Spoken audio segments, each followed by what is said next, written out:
I had become a walking skeleton. I lost my hair. The only recognizable parts of my body were my nose and teeth.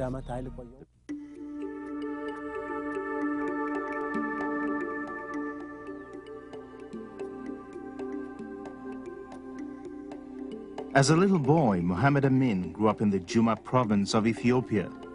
His father was a local farmer. Mohammed looked after the cows and goats. His mother had been barren for years.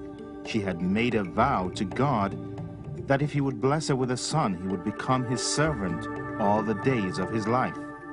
So when he was born, his parents decided that he would not go to a regular school.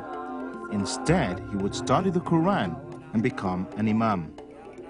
As a teenager, he obtained a scholarship to study in Saudi Arabia. There, he learned Arabic and Quranic studies. In spite of his devotion, though, Mohammed says one thing always troubled him. Deep down in my heart, I realized that something was missing in my life, something important. My heart lacked peace.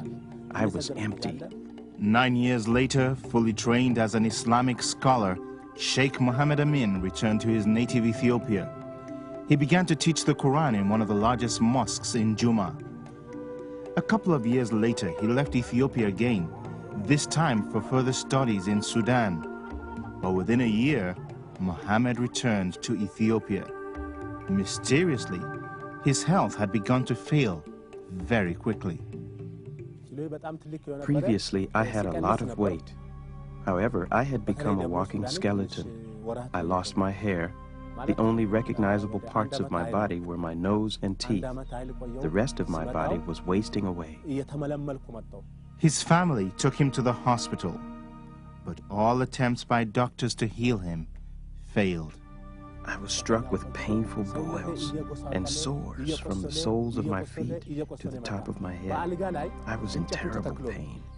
For years, Mohammed Amin had kept a secret. He slept around and patronized prostitutes. Even though he was publicly respected as a religious teacher, he says, privately, I was the worst of sinners. As Sheikh Mohammed lay dying of AIDS in the hospital, his family began preparing for his funeral. As far as they and the doctors were concerned, he had only a little time to live. But it was at that point that something miraculous happened. Late one night, I had a vision. The hospital room glowed with a bright light. Jesus, dressed as a doctor, came into my room and stood by my bed. He looked at me with love and affection and said, Mohammed, rise up. Being a Muslim, I was confused. I began to say to myself, how can I get up when there's no strength in me? But Jesus seemed to know what I was thinking. He came closer and began to touch my sick body. He took my hand and sat on my bed. I cannot fully explain the feelings. I was filled with joy, peace, and happiness. At that point, Mohammed says he believed he was healed.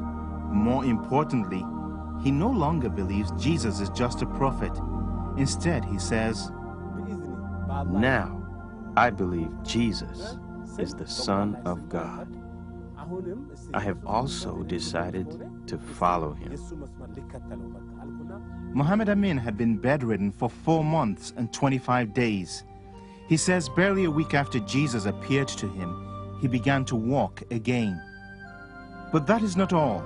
Previous AIDS tests had shown that he had full-blown AIDS. Amazingly, new tests now show that Mohammed is no longer HIV positive. Miraculously, Sheikh Mohammed Amin has been healed of AIDS.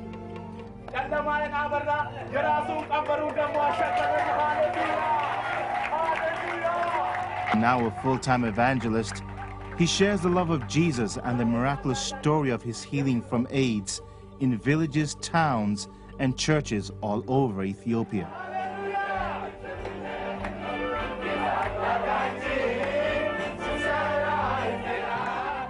If Jesus had not come to my bed in that hospital and touched my body and my soul, first, I would have lost everlasting life.